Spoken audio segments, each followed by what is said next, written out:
Assalomu alaykum, hurmatli Nurobodliklar.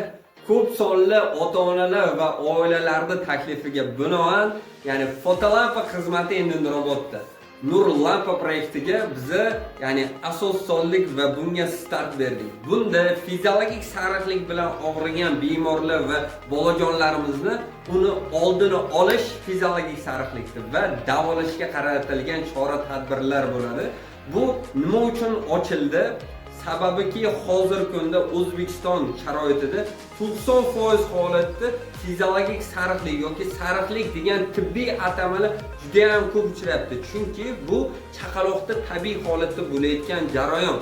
Ko'pchilik holatda o'zi tuzalib ketadi yoki asoratlangan formaga o'tib ketishi mumkin va buni oldini olish uchun biz fotolampa proyektini aynan yo'lga qo'ydik. Endi pastdagi raqamlar orqali bemalol bizga murojaat qilib, Nurobodda bu xizmatdan foydalanish imkoniyatiga egasiz.